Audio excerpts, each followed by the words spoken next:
All right, so the materials we're going to use today for our activity are pretty simple. You can have a piece of paper, doesn't matter what color it is, something to draw with. It can be crayons, pencils, markers, pens, you name it, you can use it. A pair of scissors, some four, depending on how many people are doing the activity, at least four paper clips, a ruler, pair of scissors, and then a little plastic to-go cup with a lid. Ideally, you want a clear one because that's where you're going to put your little design in. And then you'll need weights, whether it's nuts and bolts. I've got washers that we're going to be using. But what we're going to do right now is we're going to design our underwater habitat. And it's going to be about 1.5 inches thick. And this kind of depends on the size of your cup. So I'm going to use my little ruler and I'm going to make an outline. And I will include a template for you guys so you'll be able to just print it out and then you can make your own. But you can just kind of eyeball it too. And what I'm going to do is I'm going to do a shallow curve on the top connecting the two lines and a curve on the bottom. So this is going to be my outline for my habitat.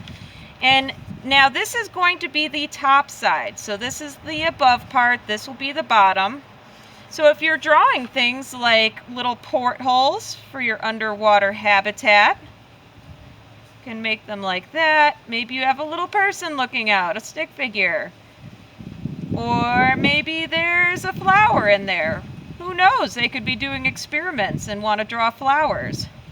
Or make flowers, grow flowers. And we'll put another person at this end. And now what I'm going to do is I'm going to cut this out.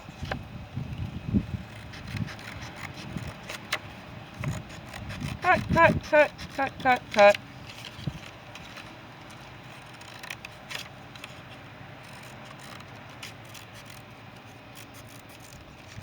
And it doesn't have to be perfect. And there we go. We've got our little interior of our habitat. So with your plastic cup, you're going to take the lid off. Come on. And then, like I said, the narrow side's going to go at the top. You're going to curve it around.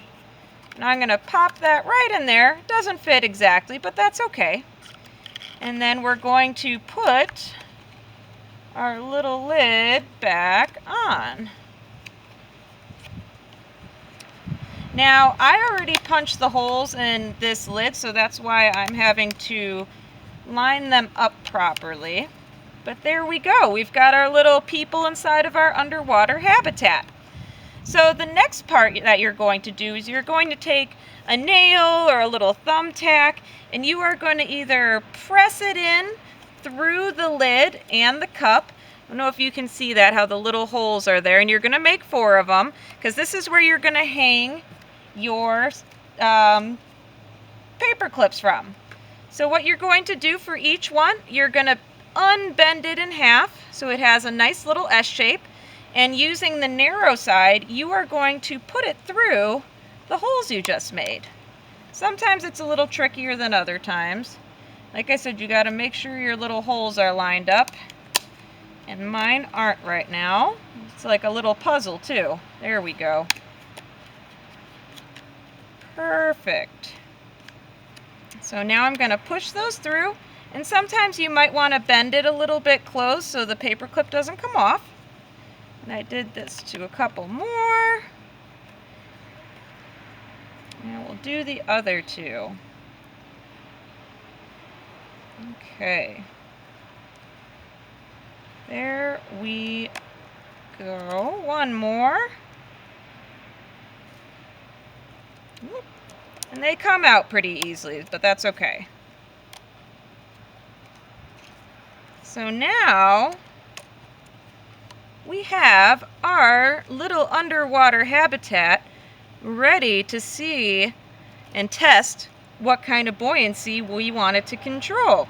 So we're going to zoom out a little bit here and come back to a full view of our tank.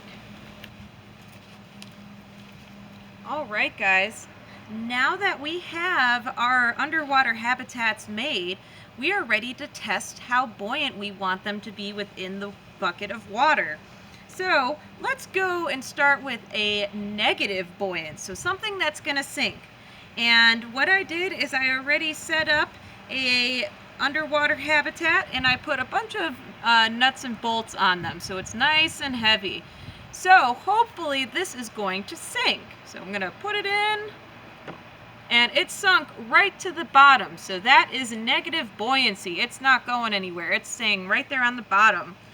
Let's now try positive buoyancy, which we want it to float like our duck. And here's the habitat I just made. And I've got a couple different washers on it. And let's see. And it looks like it's floating. So our little people are more in a boat with this one. They're not in an underwater habitat. And last but not least, I have quite an assortment of weights on this one here. There's big ones, little ones. I even put some on top. So we'll see. Hopefully this one will give us our neutral buoyancy. Slowly put it in. And oh, it came up a little bit, but it's not quite as buoyant. So what I'm going to probably do is add just a little weight to it. Nope, not quite enough. Let's try adding another one. And there she goes. And I'm going to zoom in on this so you can kind of see it's a little tricky. But it's now floating ever so slightly above the red cup, which is pretty cool.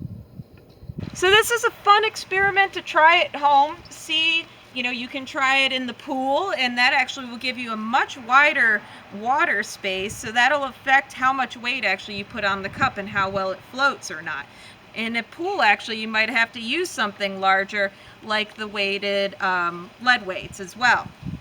I wouldn't recommend using this out in the ocean or a lake or a pond, just because in case you lose weights or if you lose your cups, we don't want to add anything to the environment that doesn't belong there.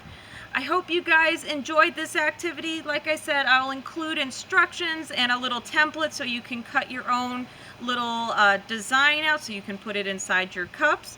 And have fun out there with this. There's no right or wrong answer. It's just a fun way to explore. Feel free to share with family and friends, teachers. This is a great activity for kids to do as well, and adults. And have fun. Feel free to leave any comments or questions, and we will see you next time. Stay safe out there.